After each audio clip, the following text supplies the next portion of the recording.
I commented, "Congrats," on my husband's Mistress's post, the one where she flaunted their new beginning. By the time he came home, the house was sold, our accounts frozen, and every trace of me erased. But my revenge was just getting started. And the best part? He never saw the final blow coming, the one that would leave him with nothing but regret. The notification popped up on my phone just as I was pouring my third cup of coffee. A familiar name, Lena Carter, tagged in a post. My thumb hovered over the screen for a second before I tapped it. The image loaded slowly, taunting me. A beach at sunset. Golden sand, turquoise waves, and them. Lena in a white bikini, her arms wrapped around my husband, Daniel, his stupid, perfect grin plastered across his face like he hadn't just promised me last week that he was working late. The caption read, "New beginnings. So grateful for this man." I exhaled long and slow. The coffee in my hand trembled, but I didn't spill it. "Congrats," I typed, my fingers steady. "Looks like paradise." I set the phone down and sipped my coffee. It was bitter. Overbrewed. Just like the taste in my mouth. The kitchen was too bright. Morning sunlight streamed through the bay windows, illuminating the dust on the granite countertops. The ones Daniel had insisted we install, the ones I had paid for. The house was silent except for the hum of the refrigerator and the distant sound of a lawnmower next door.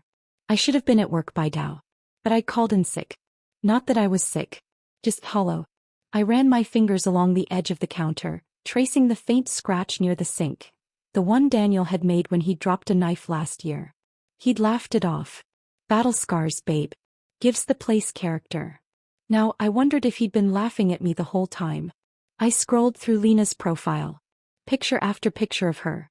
Tan, toned, effortlessly beautiful. Yoga poses in designer leggings. Cocktails with her girlfriends. A selfie in what looked like Daniel's car, her lips pressed to his cheek while he drove, his eyes crinkled in that way they did when he was genuinely happy. I hadn't seen that look in months. I tapped on her latest story. A video of her at some beachside cafe, flipping her honey blonde hair over her shoulder as she laughed at something off camera. The caption, "Living my best life." I closed the app. My coffee had gone cold. A knock at the door startled me. Mrs. Henderson from next door stood on the porch, holding a Tupperware container. "I made too much banana bread," she said by way of greeting. I forced a smile. "Thanks, but I'm not really hungry." She studied me, her sharp blue eyes missing nothing. "You look tired." "I didn't sleep well." He hummed, unconvinced. "Daniel working late again?" My fingers tightened around the container. "Something like that." She patted my arm. "Well, you eat that. And if you need anything." She trailed off, but the unspoken words hung between us. I know. I wondered how long she'd known. I dialed Daniel's number. It rang 4 times before going to voicemail. "Hey, it's Dan. Leave a message." I hung up. He hadn't answered my last 3 calls either. I opened our text thread. The last message from him was from 2 nights ago. "Gotta work late again. Don't wait up." I typed out a new message. Saw Lena's post. Cute picture. I didn't send it. Instead, I deleted it and tossed my phone onto the couch. I didn't plan on going. But by noon, I was sitting in a sleek, modern office across from a man named James Whitmore, divorce attorney, according to his business card. "You're sure about this?" he asked, flipping through the preliminary paperwork I'd filled out. I nodded. "Very." He studied me for a long moment. "You're not angry?" "Oh, I'm furious," I said calmly. "I'm just not screaming about it." A slow smile spread across his face. "Good. Anger clouds judgment. What you need is strategy." I leaned forward. "Then let's strategize." By the time I got home, the plan was in motion. James had laid out the steps. 1. Freeze the joint accounts. 2. List the house. 3. Document everything. I pulled out my laptop and opened our shared banking app. A few clicks and the accounts were locked. Next, I called a realtor. One I'd researched months ago, back when I'd first suspected something was wrong. "Hi," I said, my voice steady. "I'd like to sell my house. Quickly." I didn't sleep in our bed. Instead, I curled up on the couch, wrapped in the blanket my grandmother had knitted for me years ago. The TV played some old rom-com, the volume low, the dialogue a meaningless hum. My phone buzzed. A text from Daniel. "Hey, sorry I missed your call. Work's crazy. I'll be home late again." I didn't reply. Home. Not anymore. 3 days later, Daniel finally walked through the front door. I heard his key turn in the lock, the familiar creak of the hinges. He called out, "Babe? You home?" Silence. I wasn't there. The house was empty. No furniture. No photos. No trace of me. Just a single envelope on the counter. Inside, the deed to the house, now sold, and a note. Hope she was worth it. The sound of Daniel's keys hitting the hardwood floor echoed through the empty house. "Babe." His voice cracked on the word. Silence answered him. He stepped further inside, his polished loafers scuffing against the bare floors where our rug used to be. The living room, once cluttered with my books and his sports magazines, was a hollow shell. Even the curtains were gone, leaving the windows naked, the afternoon sun pouring in like an unwelcome guest. His phone buzzed in his pocket. "Lena." He ignored it. Daniel's hands shook as he swiped his card at the ATM. Declined. He tried again. Same result. Fuck. He ran a hand through his hair that Lena had complimented just yesterday, saying the salt and pepper made him look distinguished. Right now he just looked panicked. Inside the bank, the teller, a middle-aged woman with a polite smile, gave him the news gently. "I'm sorry, Mr. Carter, but this account has been frozen due to a pending legal action." Legal action? His voice rose. "What legal action?" She glanced at her screen. "It appears your wife, or rather your ex-wife, filed for divorce 3 days ago." The floor tilted beneath him. Lena refreshed her Instagram for the 10th time in an hour. Still no response from Daniel. Her latest DM, "Hey babe, everything okay?" sat undelivered. She bit her lip and scrolled back to her own feed, to that sunset beach photo. The one that had gotten over 300 likes. The one she had commented on. "Congrats. Looks like paradise." A chill ran down Lena's spine. She dialed Daniel again. Straight to voicemail. My new penthouse smelled like fresh paint and possibility.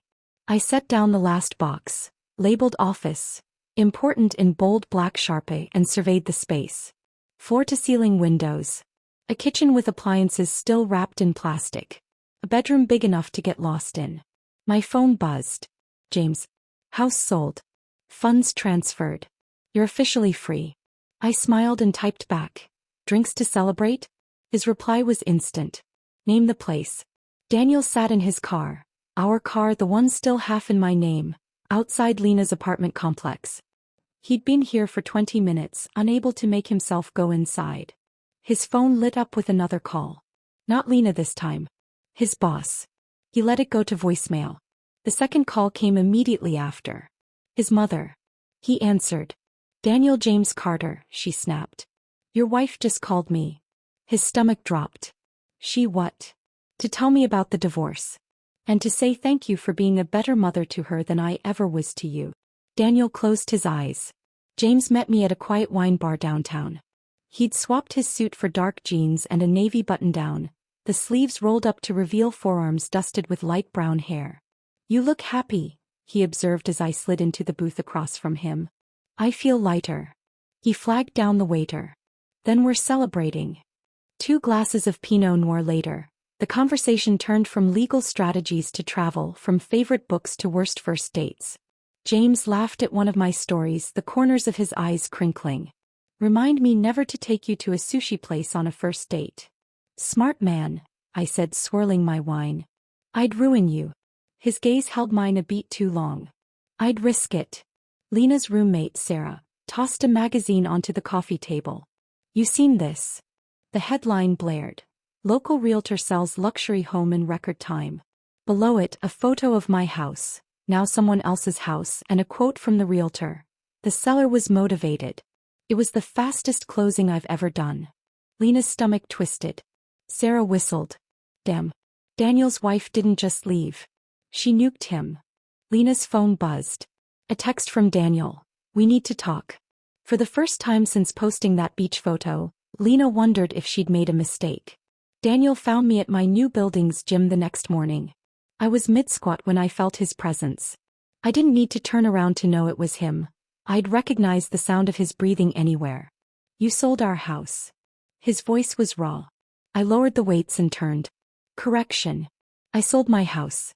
Your name wasn't on the deed, remember? He flinched. That had been his idea, to keep his credit clean for future investments. You took everything, he whispered. I wiped my hands on a towel. No, Daniel. I took what was mine. His phone buzzed again. Lena. I smiled. You should get that. Wouldn't want to keep her waiting. James texted me that night. Still celebrating? I replied, only if you're buying. He showed up at my door an hour later with a bottle of champagne and a DVD of the First Wives Club. I come prepared, he said, holding up the movie. I laughed and let him in. As the opening credits rolled, he poured us both a glass. To fresh starts. I clinked my glass against his. And to men who actually deserve us. His fingers brushed mine. Just for a second. Long enough. The rain lashed against my penthouse windows as I sorted through the last of the divorce paperwork. Lightning flashed, illuminating the neat stack of documents on my glass coffee table, each one a nail in the coffin of my marriage. My phone buzzed with an unknown number. I knew who it was before I answered. Please. Daniel's voice cracked through the speaker, raw and desperate. We need to talk. I watched the storm rage outside. There's nothing left to say. Daniel was waiting when I pulled into the grocery store parking lot 2 days later.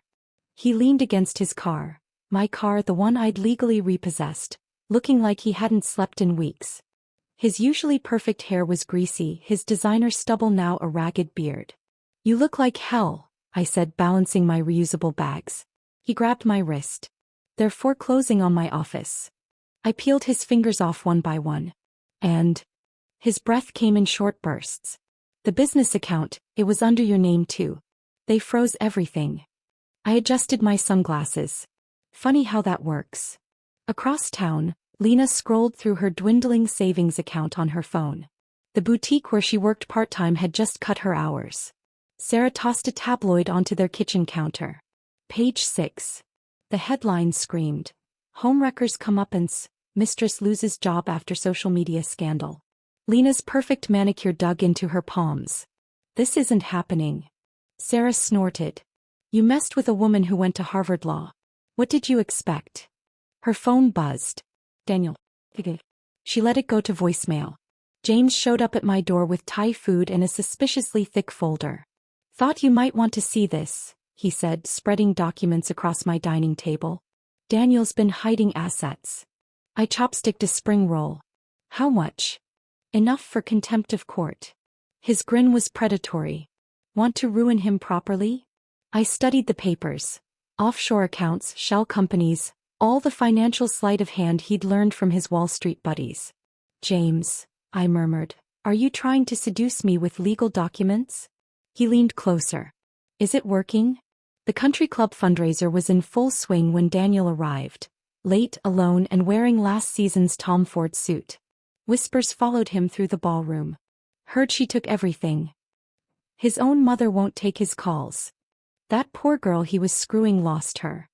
He made it 3 steps toward the bar before the club president intercepted him. Daniel. About your membership dues. I watched from the balcony, champagne flute in hand, as his face crumpled. James appeared at my elbow. Enjoying the show? I sipped my drink. Immensely.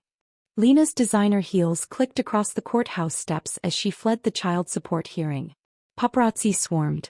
Miss Carter. Is it true Daniel can't pay? Any comment on his bankruptcy filing?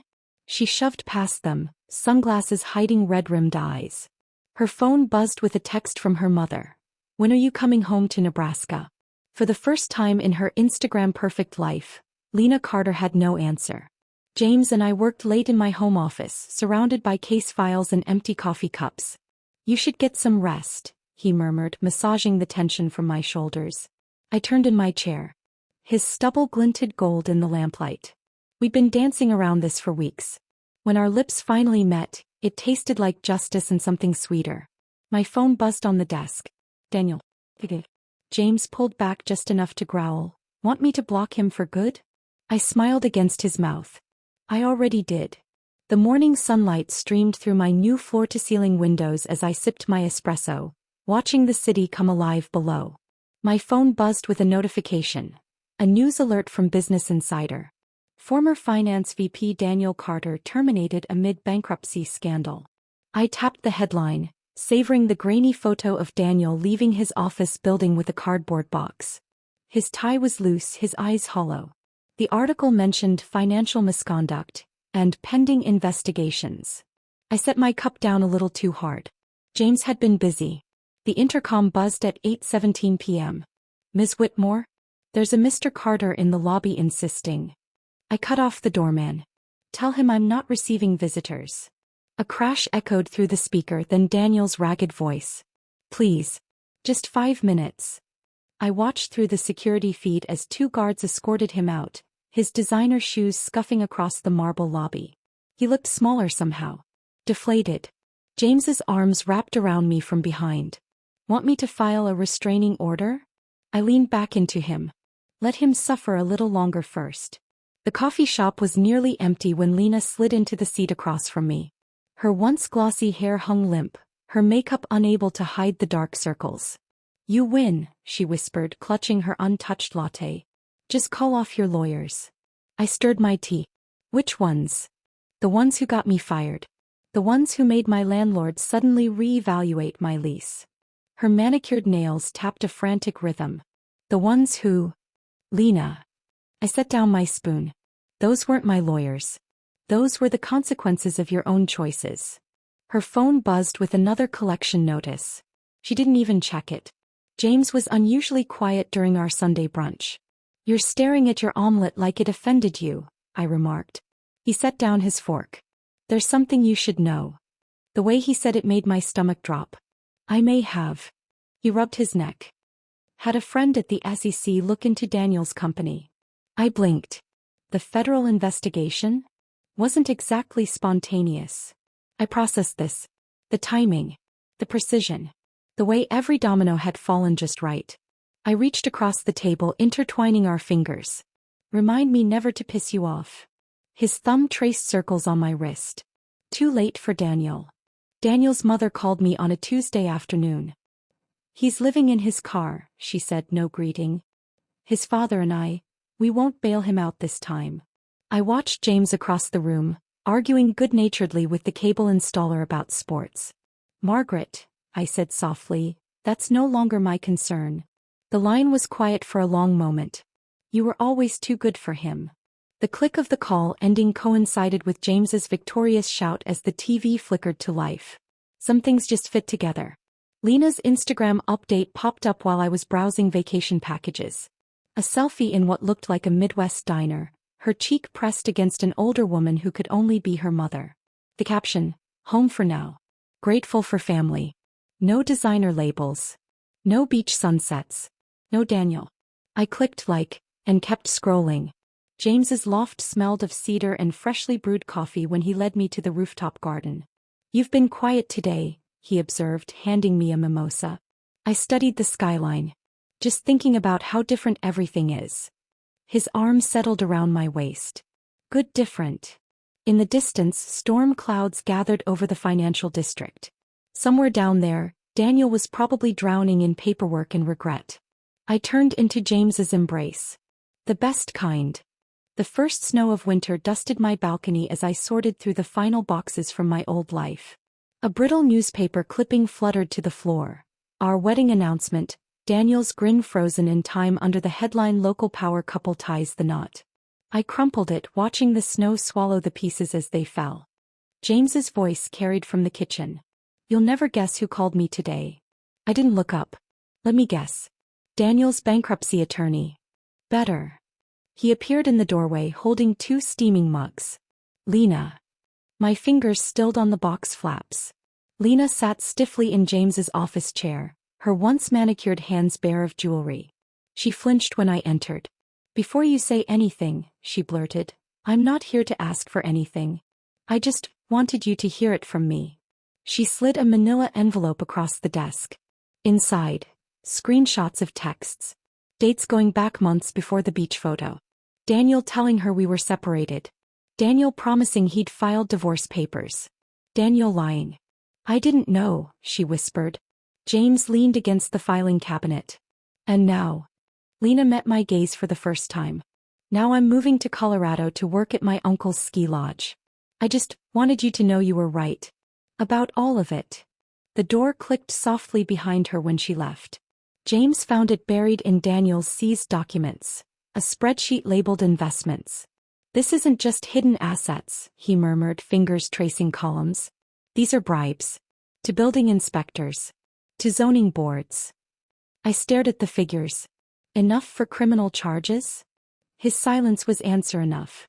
My phone lit up with Daniel's 27th unanswered call this week.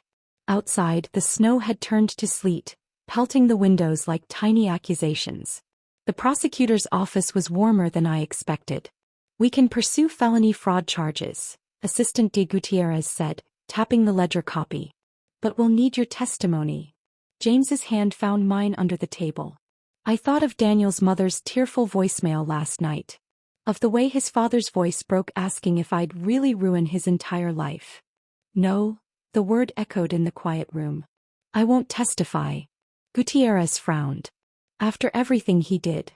I'm done, I said, standing. This isn't mercy. It's indifference. James's pride burned hotter than any revenge as he followed me out. The envelope arrived on thick cream stationery. Margaret Carter requests the pleasure of your company. James snorted. His mother's holiday gala? Really? I ran my thumb over the embossed lettering. The same font as her son's wedding invitations. She always did like me better. So we're going? I tucked the invitation into my desk drawer. We're bringing the most expensive bottle of wine we can find. James's loft was unusually quiet that night.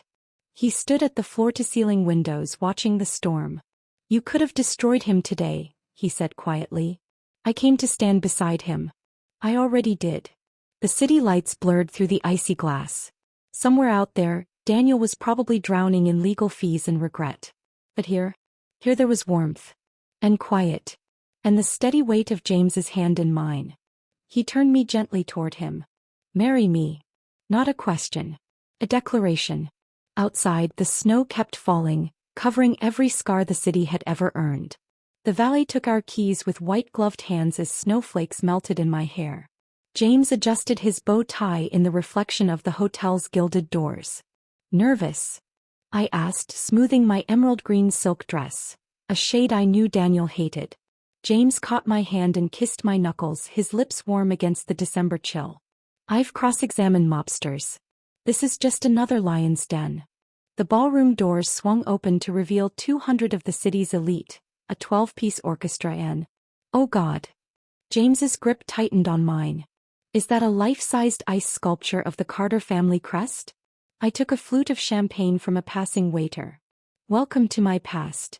Margaret Carter descended on us like a silk-wrapped hurricane. Darling. She air-kissed my cheeks, then held James at arm's length. The infamous Mr. Whitmore. You're taller than I expected. James deadpanned. I'll try to be more disappointing in person. Margaret's laugh turned heads. I like him. Her smile faded as she nodded toward the terrace. He's here. Through the floor-to-ceiling windows, Daniel stood alone under a heat lamp, staring into his drink. His tuxedo hung slightly loose, the weight loss evident even from here. James handed me his champagne. Want me to? No, I adjusted his tie. This one's mine. The terrace heaters hummed as I slid the door shut behind me. Daniel didn't turn around. Mom said you wouldn't come.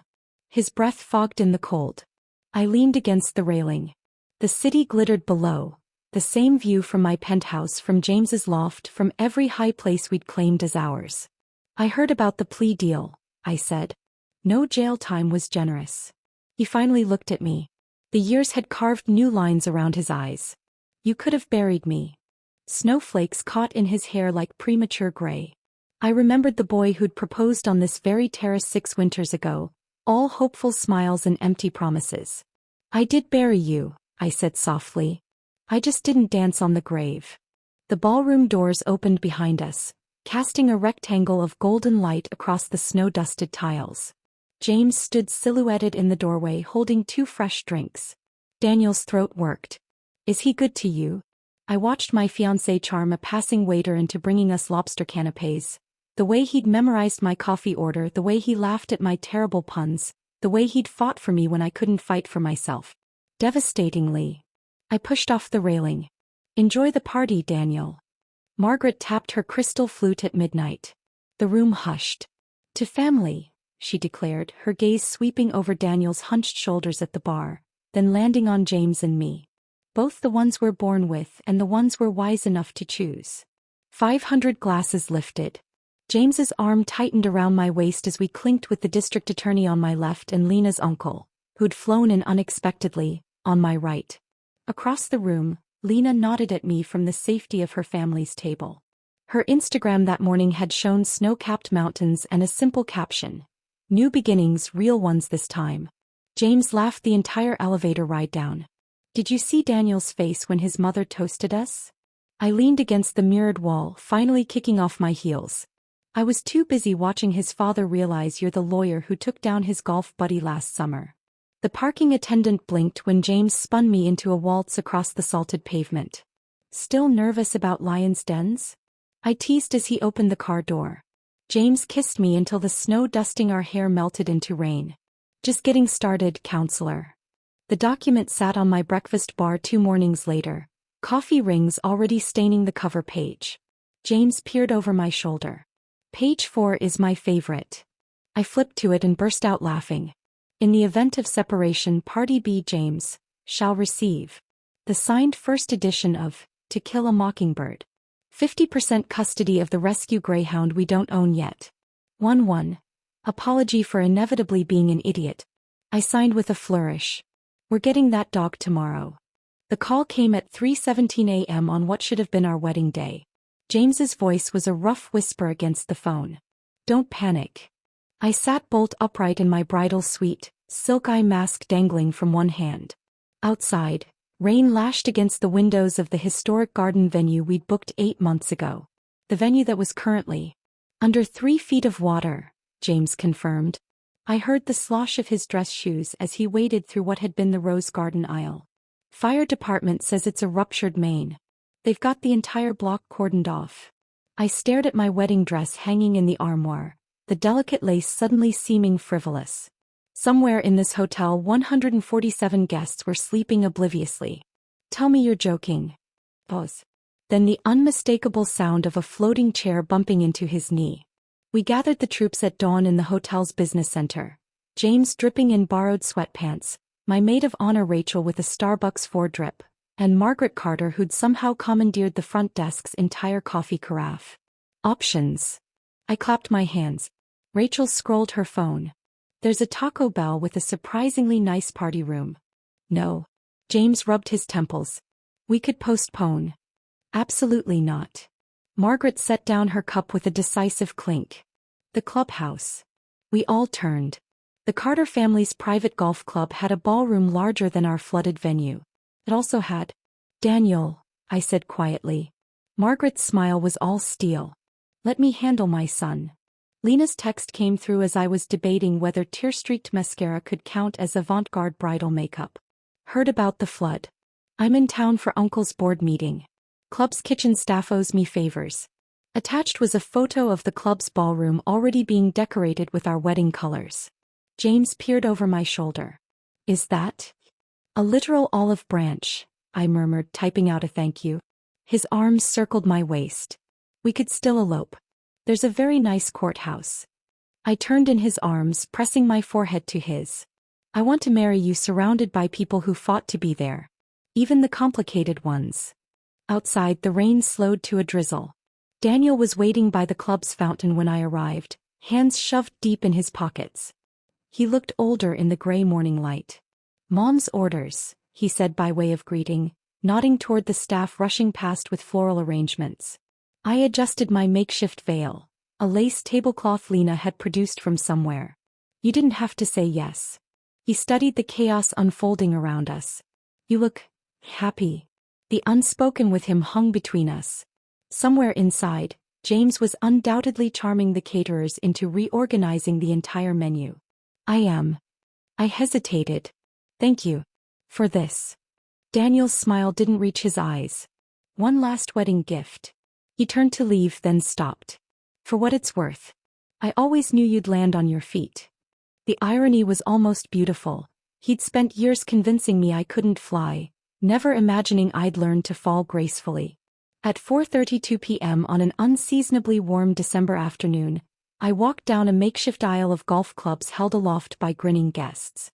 James stood under an arch of repurposed tennis netting, his eyes suspiciously bright. Margaret dabbed at her eyes with a monogrammed handkerchief. Lena discreetly passed tissues to Rachel. Even the club's stoic maitre d' sniffled. When the officiant pronounced us married, James kissed me so thoroughly the golf clubs clattered in applause. Later, during the reception, I'd noticed Daniel watching from the terrace doors, just for a moment, before slipping away into the twilight. "Admit it," James murmured against my temple as we swayed to the jazz quartet Lena had magically produced. "This was better than the original plan." I laughed as our rescue greyhound, procured in record time, trotted past with a stolen dinner roll. Around us, the mismatched tables gleamed under twinkling lights, the walls adorned with last-minute decorations that somehow felt more us than the Pinterest-perfect originals. James spun me gently, his palm warm against the small of my back. "Happy." The word felt too small for the enormity in my chest. I kissed him instead, tasting champagne and promises and the sweet surprise of second chances. Somewhere beyond the ballroom windows, the stars burned bright over the rain-washed city. The same stars that had watched me walk away from one life, now bearing witness as I danced into another. The Greek police officer spoke rapid-fire English while James stood barefoot on the dock, salt water dripping from his dress shirt. "Let me summarize," I said, wrapping a towel around my shoulders. "You accidentally commandeered a yacht because..." In my defense, James held up a finger, it looked exactly like our Sunset Cruise boat. The officer sighed. "This is €1,000,000 vessel. Owner is very upset." I stared at the gleaming white yacht now surrounded by harbor police. Somewhere beneath our feet, Lena's congratulatory bottle of Dom Perignon floated in the flooded lower deck. James leaned in. "Remember when you said you wanted adventure?" Lena's call came through at 3 a.m. local time. "Tell me you're joking," she groaned. I winced, watching James negotiate with the chief of police using a combination of broken Greek and legal jargon. "How did you even hear about this? Your maid of honor is drunk tweeting your arrest hashtag. Pause. Also, my uncle knows the yacht owner. Give me 2 hours."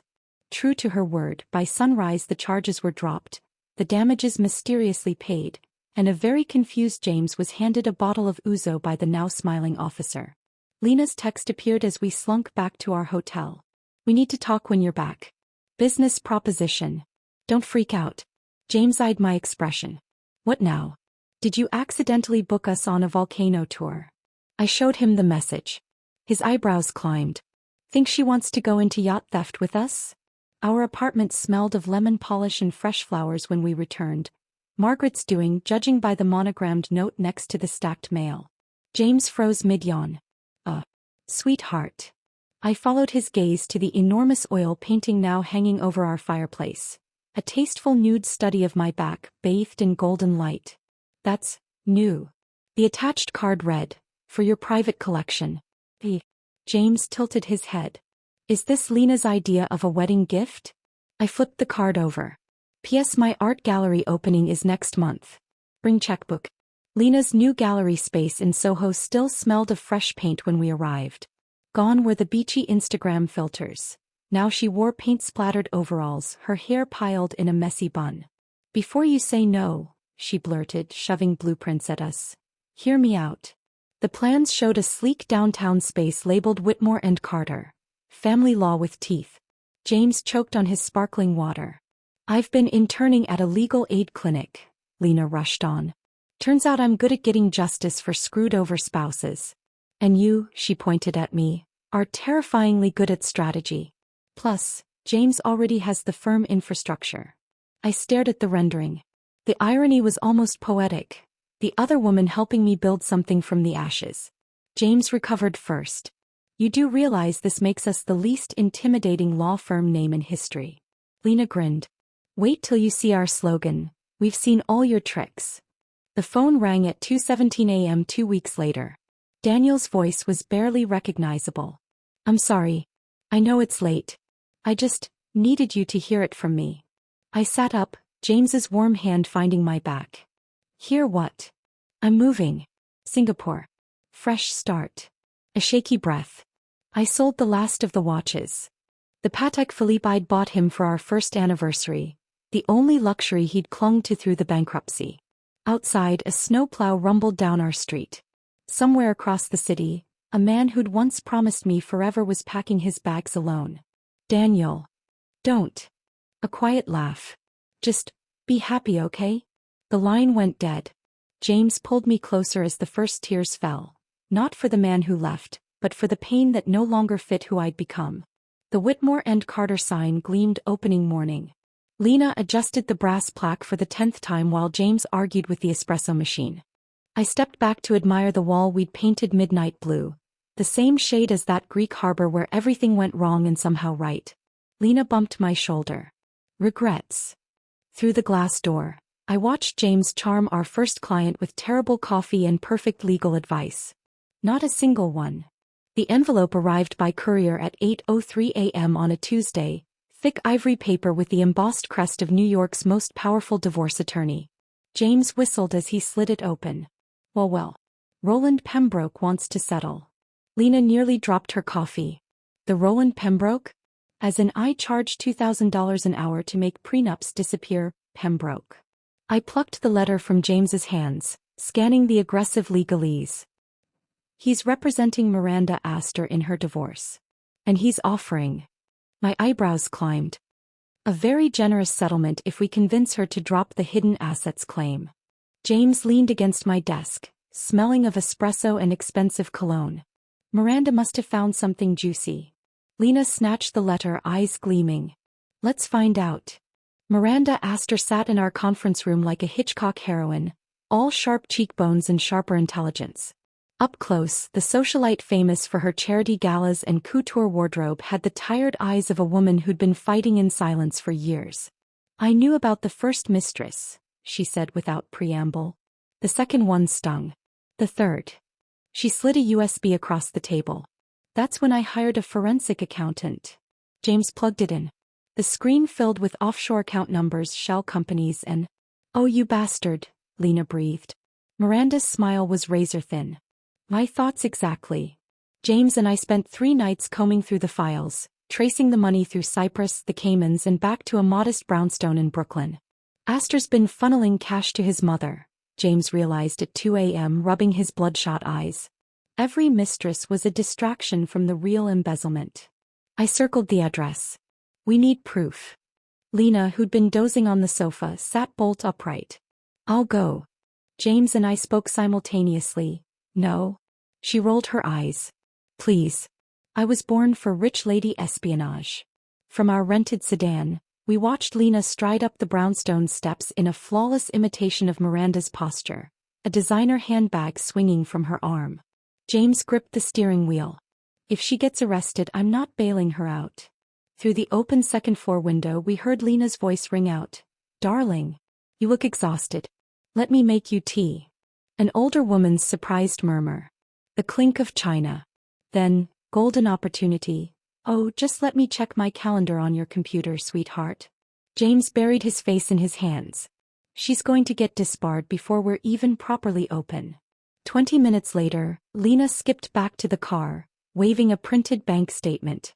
Grandma Astor's been depositing $50,000 a month from consulting fees. He grinned.